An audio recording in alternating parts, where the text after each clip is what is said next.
Friends, welcome to my YouTube channel.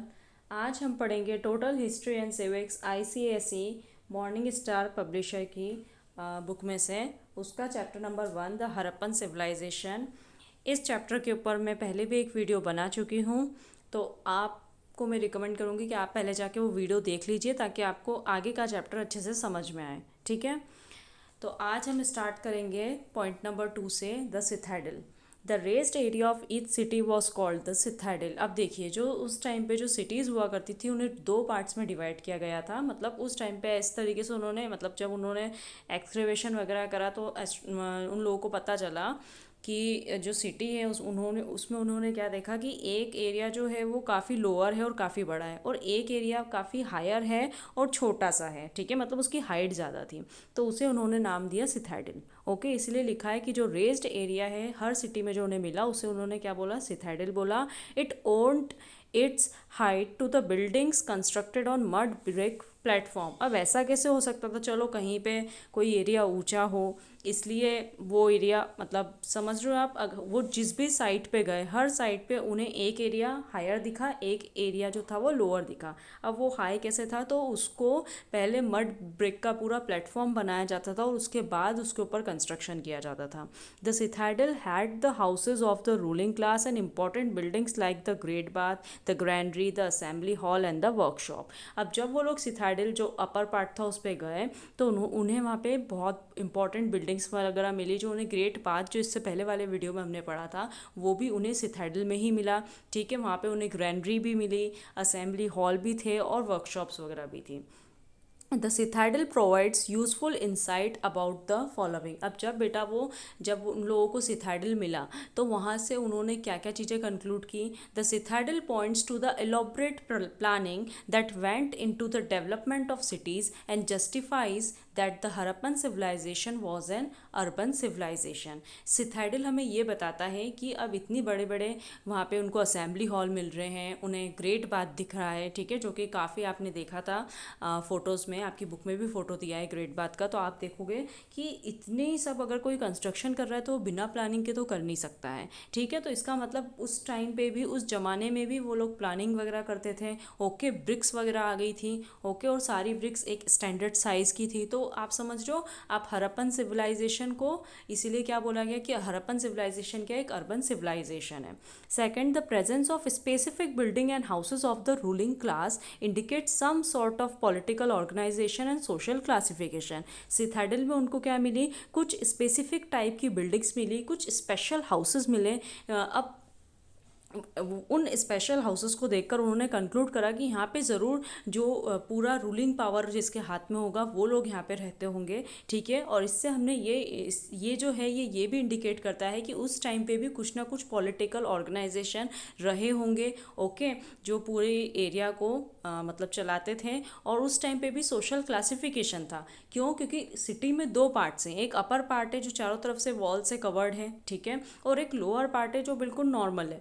Upper part जो है वो काफ़ी डेवलप है, वहाँ पे उनको ग्रैंडरीज वगैरह मिल रही है, ग्रेट बाथ मिल रहा है। ठीक है, तो ये सब जो थी ना बेटा, तो यहाँ पे मतलब एक इकोनॉमिक बेस्ड, और आप बोल सकते हो जिन लोगों का सोशल स्टेटस अच्छा रहता था वो लोग रहते थे सिथेडल में।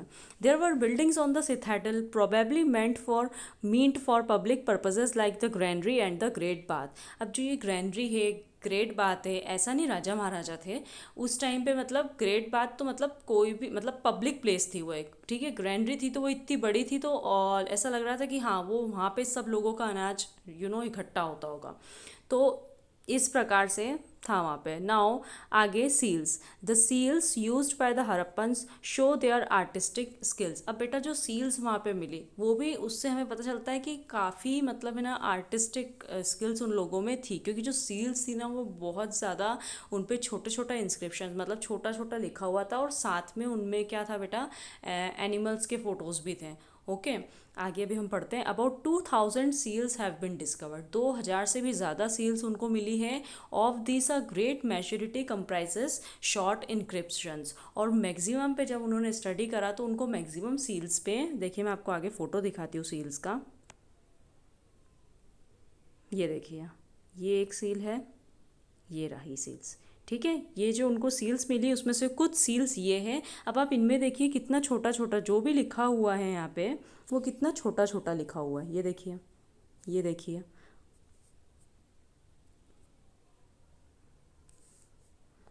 ठीक है, और उसके बाद में आप देखिए सब में मैक्सिमम में क्या है, आपको एनिमल भी दिखेगा। ओके, अब वापस हम हमारे टॉपिक पे आ जाते हैं। तो बेटा क्या बोल रहा है वो, कि मैच्योरिटी में छोटा छोटा सब में, मतलब आपने देखा किसी में भी ऐसा नहीं कि सिर्फ वर्ड्स हैं या बहुत बड़ा बड़ा लिखा हुआ है। इंस्क्रिप्शंस कैसा है, एकदम छोटा छोटा है और साथ में एक पिक्चर है। पिक्चर है वो है एक एनिमल का, और उस एनिमल का एक ही सिंग है, वन हॉर्न्ड एनिमल है, या तो वन हॉर्न्ड बुल है या बफेलो है, टाइगर है, गॉट है, एलिफेंट है, या फिर वो राइनोसोरस है। Material used in making the seal comprise terracotta, steatite, एजेड, एगेट एट्सेट्रा। अब बेटा जिस मटेरियल से सील बना है वो किस किस चीज़ों से बना है, टेराकोटा की सील्स मिली उन्हें। टेराकोटा क्या होती है, एक प्रकार की बेक्ड क्ले रहती है, उसे बेक कर दिया जाता है ताकि उसमें स्ट्रेंथ आ जाती है थोड़ी, तो टूटती नहीं है। उसके बाद स्टीएटाइट और एगेट। स्टीएटाइट बेटा ये जो स्टोन है ना, ये स्टीएटाइट है, इसकी सील्स बनी है। और ये जो आपको स्टोन दिख रहा है ऐसा कलरफुल स्टोन रहता है, ये होता है एगेट। तो इस कलरफुल स्टोन से भी उन्होंने सील्स बनाई। Most of the seals, most of the seals are rectangular और square but some of them are circular in shape. अब अधिकतर जो सील्स थी वो रेक्टेंगुलर या स्क्वायर शेप की थी, और उसमें से कुछ जो थी वो सर्कुलर शेप की थी। अभी जैसे ये दो सील्स देखिए आपकी बुक में जो फोटो दी है, एक तो है पशुपति सील और एक यूनिकॉर्न सील है, दोनों ही रेक्टेंगुलर है। और अभी जो मैंने आपको सील्स दिखाई वो सारी भी क्या थी, रेक्टेंगुलर शेप की थी। Harappan seals provided useful information about the script, religion and belief of the Harappans. अब हरप्पन सील्स जब हमें मिली उनसे हमें काफ़ी सारी इन्फॉर्मेशन मिली कि बेटा उनकी जो स्क्रिप्ट थी वो क्या थी, ठीक है, वो क्या लैंग्वेज यूज़ करते थे। ओके, उसके बाद में ट्रेड कैसा था उनका, उनका रिलीजन, बिलीफ, सब के बारे में हमें काफ़ी कुछ इन्फॉर्मेशन मिली। अब देखिए सील्स ऑफ पशुपति, जरा इस सील को ध्यान से देखिए। अगर आपको इसमें ध्यान से न दिख पा रही हो तो मैं आपको इसका फ़ोटो भी दिखाती हूँ। ये रही मेरी पशुपति सील, जरा ध्यान से देखिए इसमें आपको क्या दिख रहा है। यहाँ पे बेटा देखिए ऊपर तो कुछ लिखा हुआ है समथिंग समथिंग, उसके बाद में नीचे एक कुछ है, पर्सन का फोटो दिख रहा है, और ये देखिए ये एक एलिफेंट। ओके, तो अब हम आगे इसके बारे में पढ़ते हैं। Seals of Pashupati show that people believed in Shiva. जो सील थी पशुपति की, अब वो जो मैं बता रही थी, कोई इंसान दिख रहा है तो इन लोगों ने उसको कैसे आइडेंटिफाई करा, इन लोगों ने उसे शिव भगवान माना कि शायद ये लोग शिव वगैरह में बिलीव रखते होंगे और ये शिव जी हैं। ठीक है, इट इज़ शोन एज 3-फेस्ड डिटी। अब वहाँ पे जो शिव जी हैं वो क्या है, 3-फेस्ड डिटी हैं, मतलब उनके 3 फेसेस हैं। Wearing a buffalo horned head dress, और उन्होंने कुछ बफेलो का कुछ मतलब ऐसे सिर पे पहना हुआ है। उसके बाद में सीटेड क्रॉस लेग करके बैठे हुए हैं एक थ्रोन के ऊपर, ठीक है, and surrounded by an elephant, और एक एलिफेंट से सराउंडेड है। मतलब क्या क्या उनके आसपास, एलिफेंट है, टाइगर है, बफेलो है, राइनोसोरस है, मतलब अल्टीमेटली एनिमल्स के फोटोज हैं। With 2 deer at his feet, और उनके पैर में 2 डियर भी हैं। This deity has been identified as the Pashupati Mahadev. तो जो आर्कियोलॉजिस्ट लोग थे उन लोगों ने इसे क्या आइडेंटिफाई करा कि ये पशुपति महादेव की जो भी है फोटो वगैरह है। Second the unicorn seal. अब यूनिकॉर्न सील देखिए, सेकंड वाली जो सील आपको दिख रही है पशुपति सील के पास में, वो एक यूनिकॉर्न सील है। ठीक है, अब the unicorn seal shows their mythical beliefs. अब जो यूनिकॉर्न सील है उनसे हमें इनके माइथिकल बिलीव्स के बारे में पता चलता है। The seal bear some kind of script which has not yet been deciphered. उस सील को अगर आप देखेंगे बेटा तो वहाँ पे नीचे एक यूनिकॉर्न तो है, लेकिन जो ऊपर लिखा हुआ है वो आज तक जो आर्कियोलॉजिस्ट है वो समझ नहीं पाए कि वो क्या लिखा हुआ है। ठीक है, अब आगे हम पढ़ते हैं। The seals were produced mainly for commercial purposes. अब सील्स का यूज़ क्या होगा, घर में तो बैठ के सील लगाते नहीं होंगे, ठीक है, तो सील्स जो है वो मेनली कमर्शियल पर्पस के लिए यूज़ की जाती होगी। The seals were used by traders to stamp their goods, और जो सील्स है वो ट्रेडर्स क्या करते होंगे, अपने गुड्स को उससे स्टाम्प करते होंगे। Okay, after a bag with goods was Tide a layer of weight clay was applied on the not. देखो बेटा किस तरीके से यूज़ करते थे, मान लीजिए एक बैग के अंदर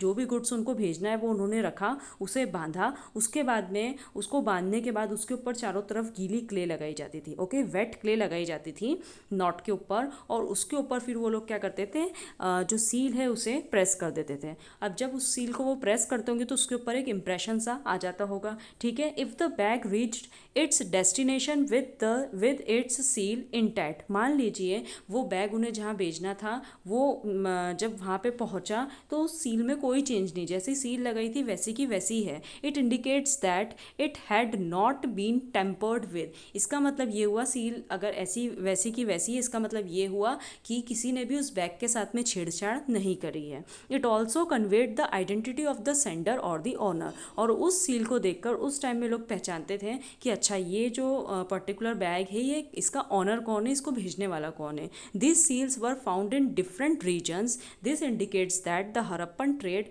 had spread over a vast area. अब वो जो सील्स है जो वहाँ पे मिली वो सील्स उनको काफ़ी सारे एरियाज़ में मिली, इसका मतलब ये हुआ कि हरप्पन का ट्रेड जो था वो काफ़ी बड़े एरिया में फैला हुआ था। और उसके बाद में अभी इसके पहले वाले पैराग्राफ में हमने क्या पढ़ा था कि 2000 से भी ज़्यादा सील्स मिली है, करीबन 2000 के करीब सील्स मिली है, तो आप समझिए कितना ज़्यादा ट्रेड करा है हम लोगों ने। Probably seals were also used as amulets carried on the person of their owner as modern day identity card. देखिए बेटा अभी तो हम मतलब उस टाइम में क्या बताती हूँ, जैसे अभी हम आइडेंटिटी कार्ड यूज़ करते हैं तो उस टाइम पे वो सील का ऐसा मानते थे कि अच्छा ये बंदा ये सील लेकर आया है, मतलब ये जो बंदा है वो इस पर्टिकुलर एरिया मतलब इस पर्टिकुलर एरिया से आया है, वो उसके आइडेंटिटी कार्ड जैसा एक्ट करता था। अब नेक्स्ट टॉपिक है beard man. The stone sculpture of a man with a beard was discovered from the Mohenjodaro. अब एक बेटा इनको एक पूरा एक ऐसा मैन मिला है, शायद आपकी बुक में फ़ोटो दिया है, ये रहा वो मैन, देखिए ये पूरा एक मैन मिला है और इसका अब नाम बियर्ड मैन है क्योंकि इसकी आप दाढ़ी देखिए काफ़ी अच्छी वेल शेव्ड दाढ़ी है, ठीक है। तो उस टाइम में आप सोचिए ये लोग शेविंग वगैरह भी करने लग गए थे, इक्विपमेंट दूसरे थे बट इतना डेवलपमेंट हो गया था। ओके, उसके बाद इस फोटो को एक बार और आप देखिए तो इसने जो शॉल ओढ़ रखी है देखिए उस पर कितनी अच्छी प्रिंट वगैरह है। ओके, अब हम टॉपिक पे आते हैं। The stone sculpture of a man with a beard was discovered from Mohenjo-daro. The statue has a shawl worn over the left shoulder and the eyes are half closed. उसकी जो eyes है वो half closed है और जो उसने shawl डाल रखी है वो उसके left shoulder पे डाल रखी है। अब क्योंकि उसकी eyes जो है वो half closed है तो उन लोगों ने ऐसा conclude करा कि ये बंदा जो है, जिस भी बंदे का ये है स्कल्पचर, वो जो है शायद वो मेडिटेशन की स्टेट में है। Second, some scholars believe that this is the statue of a yogi और अ प्रिस्ट। कुछ स्कॉलर्स ने कहा कि ये या तो फिर कोई योगी का स्टैचू है या फिर ये किसी प्रीस्ट का स्टैचू है। This sculpture is of high artistic value and points to the existence of skilled artisans in the Harappan civilization who could make beautiful 3 dimensional figures. अब जब ये स्कल्पचर मिला तो हमें ये दर्शाता है कि उस टाइम पे आप सोचिए स्कल्पचर वगैरह भी अच्छा होने लग गया था, ठीक है, 3 डायमेंशनल फिगर्स बनने लग गए थे। उसके बाद में जो उसने आपने देखा ना जो शॉल ओढ़ रखी उस पर भी पूरा वर्क वगैरह था, ठीक है, तो वो रियल लाइफ में भी होता होगा ना, और उसी चीज़ को उन्होंने पिक्चर के मतलब स्कल्पचर के थ्रू बताया है। तो उस टाइम तक भी मतलब वो ये शो करता है कि काफ़ी स्किल्ड आर्टिसंस हरप्पन सिविलाइजेशन में थे। अगला जो हमारा टॉपिक है फिफ्थ वाला, dancing girl. The bronze statue of a dancing girl. ये एक स्टैचू वहाँ से मिला था जो कि ब्रॉन्ज का बना हुआ था और ये एक डांसिंग गर्ल का स्टैचू था और ये भी हमें मोहनजोदारो से मिला था। It is a master piece of art and it shows a high degree of development in the art of sculpture. अब देखिए आपको ब्रॉन्ज की भी जो है वो आइडल मिल गया है, ठीक है, तो हमें ये बताता है कि वही कि बहुत ज़्यादा जो भी आर्टिस्टिक वर्क था वो काफ़ी ज़्यादा डेवलप हो गया था। स्कल्पचर में भी इन्होंने काफ़ी डेवलपमेंट कर लिया था। द फिगराइन शोज, अब ये जो फिगर है ये क्या शो करता है बेटा, vigour, variety and ingenuity. Okay, उसके बाद में the right arm of the dancing girl rest on the hip and the left arm is highly bangled. अब आप अगर इस फिगर को ध्यान से देखेंगे तो ये जो राइट हैंड है, राइट आर्म है डांसिंग गर्ल का, वो उसके हिप पे रखा है और जो लेफ्ट आर्म है उसमें उसमें उसने काफ़ी सारी चूड़ियाँ पहन रखी है। ओके, और उसी हाथ में देखिए आप ज़रा ध्यान से, उसके लेफ्ट लेग पे जो हाथ रखा है उसने वहाँ पे एक छोटा सा बाउल पकड़ रखा है। मैंने शायद इसका भी फ़ोटो, ये रहा, देखिए ये फ़ोटो एकदम क्लियर है, आपको दिख रहा होगा कितनी सारी बैंगल्स पहनी है। एक हाथ उसका लेग के ऊपर है, उसमें उसने कुछ पकड़ भी रखा है और एक हाथ उसका काय पे है, हिप पे है। अब हम आगे पढ़ते हैं। डॉकयार्ड, अब रेक्टेंगुलर डॉकयार्ड, एक रेक्टेंगुलर डॉकयार्ड भी मिला है बेटा। कहाँ पे मिला है? लोथल में। ये लोथल कहाँ आता है? गुजरात में आता है। This dockyard is believe to be one of the oldest dockyard in the world, और ऐसा माना जाता है कि ये दुनिया का सबसे ओल्डेस्ट डॉकयार्ड है। It was surrounded by a massive brick wall. पहले एक काम करती हूँ, मैं आपको फोटो दिखा देती हूँ तो आप उसको इमेजिन कर पाओगे। ये फोटो आपकी बुक में दे रखी है, दिख रही है आपको? उसके बाद में एक क्लियर इमेज मैं आपको दिखाती हूँ। ये देखिए, ये डॉकयार्ड है, ठीक है, जहाँ पे शिप्स वगैरह आके रुकती है, बंदरगाह बोल सकते हो आप इसको। तो अब हम हमारे टॉपिक पे आते हैं। रेक्टेंगुलर डॉकयार्ड था, ठीक है, लोथल में मिला है, गुजरात में है, और ऐसा माना जाता है कि ये वर्ल्ड का सबसे पुराना डॉकयार्ड है। और it was surrounded by a massive brick wall, probably as a protection against the flood. अब क्योंकि वहाँ पे पानी भरा रहता है, कभी भी बाढ़ आ सकती है, तो प्रोटेक्शन के लिए उसको चारों तरफ से क्या करा था? वॉल से पैक कर दिया था। The dockyard made of baked bricks, dockyard जो है वो पूरा के पूरा बेक्ड ब्रिक्स का बना हुआ है। Was connected by channels to the gulf of Cambay. अब इस पूरे डॉकयार्ड को गल्फ ऑफ कैम्बे से कनेक्ट किया गया है, ठीक है। Archaeologist have also found the remains of stone anchors, marine shells and seals. अब देखिए यहाँ पे क्यों इसे डॉकयार्ड उस टाइम का बोला, क्योंकि यहाँ पे उनको सील्स मिली, ओके, उनको एंकर मिले, उन्हें मेराइन शेल्स मिले, which can be traced to the Persian gulf. और ये जो सब चीज़ें थी उन्हें पूरे पर्शियन गल्फ तक मिली है। These along with the structure identifies as a warehouse strongly suggested that Lothal was a port with a dockyard। उसके साथ में बेटा क्या हुआ है, वहाँ पे उनको एक स्ट्रक्चर सा कुछ मिला है, उन्होंने उसे, मतलब पूरी रिसर्च वगैरह चलती है, ठीक है, तो उसे वहाँ पे जो जो उन्हें सामान मिला उससे उन्होंने कंक्लूड करा कि ये ज़रूर वेयर हाउस रहा होगा, जहाँ पे शिप्स क्या होती होगी, लोड अनलोड होती होगी, और उस वेयर हाउस में वहाँ पे सामान रखा जाता होगा, ठीक है। और वो ये स्ट्रांगली सजेस्ट करता है, जब उनको वो सब चीज़ें मिली तो उन्होंने बिल्कुल स्ट्रांगली ये चीज़ बोली कि हाँ ये क्या है, ये एक डॉकयार्ड है लोथल पे, ठीक है। It has been suggested by the archaeologist that a coastal route exists linking Lothal and Dholavira to Sutkandor on the Makran coast। अब देखिए बेटा, आर्कियोलॉजिस्ट ने इससे क्या कंक्लूड करा कि उस टाइम पे, मतलब सोचिए आप, सी रूट से भी ये लोग सामान वगैरह भेजते थे, कोस्टल रूट था पूरा, जो लोथल जो कि अपना गुजरात में आता है उसे कहाँ तक कनेक्ट कर रहा है, वो मकरान कोस्ट पे, ठीक है, जो मकरान कोस्ट कंदोर करके जो प्लेस है, इसे पूरा वो कनेक्ट कर रहा है, और इसके बीच में पूरा रूट था। Lothal was an important trading manufacturing centre of the Indus valley civilization. और जो लोथल होगा ना बेटा, वो बहुत बड़ा इन ट्रेडिंग और मैन्युफैक्चरिंग सेंटर रहा होगा इंडस वैली सिविलाइजेशन का। And was use for carrying out overseas trade, और ऑब्वियसली बात है वहाँ से वो लोग क्या करते होंगे, ओवरसीज ट्रेड वगैरह करते थे। The dockyard provides the following information. अब डॉकयार्ड जब इनको मिला तो इन्होंने क्या क्या चीज़ें, क्या क्या इन्फॉर्मेशन इनको मिली। It indicates the existence of trade both internal और एक्सटर्नल। अभी तक हमें लग रहा था कि ठीक है इंटरनल ट्रेड होता है, लेकिन अब डॉकयार्ड मिलने के बाद ये चीज़ प्रूफ हो गई कि ये लोग एक्सटर्नल ट्रेड भी करते थे।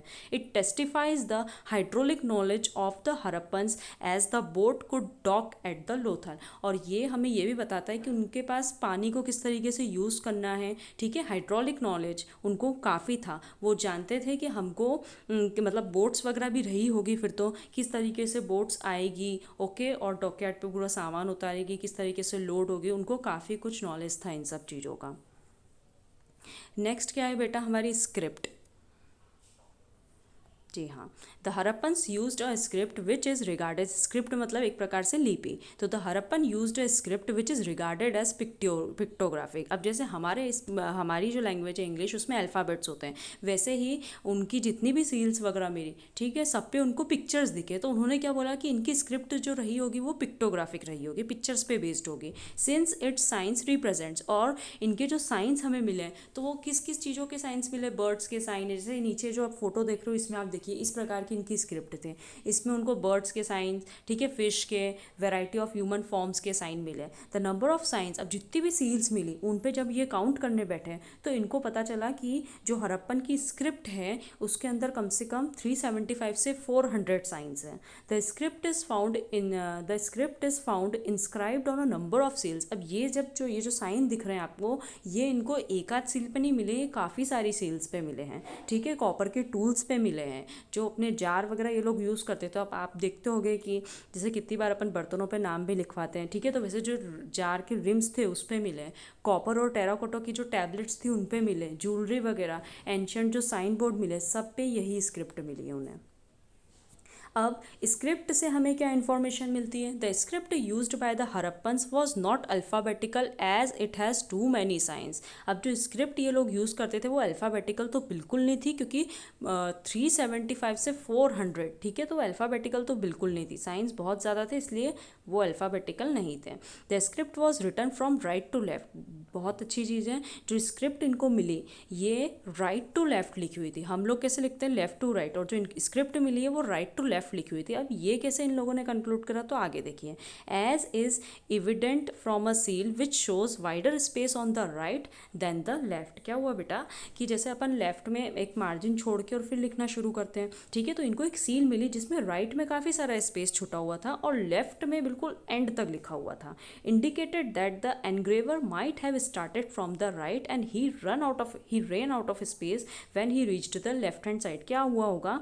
ये सब चीज़ें ना ऐसे कोई आके बताता नहीं है, इनको जो चीज़ें मिलती है ना उसकी वो खूब थॉरो स्टडी करते हैं और फिर उससे कंक्लूड करते हैं। अब उन्होंने क्या बोला इससे कि देखो लेफ्ट में स्पेस छूटा हुआ है और राइट में बिल्कुल चिपका चिपका के लिखा हुआ है, तो इसका मतलब जो सील्स बनाता है उसने क्या करा, जो एनग्रेवर था उसने राइट से लिखना स्टार्ट करा, फिर उसको लगा कि यार जगह कम पड़ रही है, तो उसने क्या करा, लेफ्ट में बिल्कुल एकदम चिपका चिपका के, मतलब ऐसा लगा उसको देखकर कि हाँ उसको स्पेस कम पड़ गई, ये उस सील से उन्होंने कंक्लूड करा।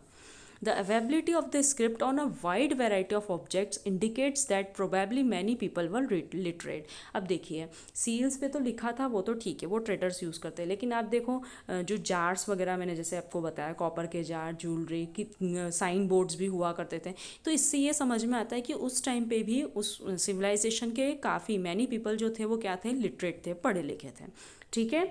अब क्योंकि वीडियो बहुत बड़ा हो जाएगा तो मैं इस टॉपिक को यहीं ख़त्म करती हूँ, ठीक है। और जो नेक्स्ट टॉपिक है हमारा ओरिजिन ऑफ द सिविलाइजेशन, वो अब हम हमारे नेक्स्ट वीडियो में पढ़ेंगे।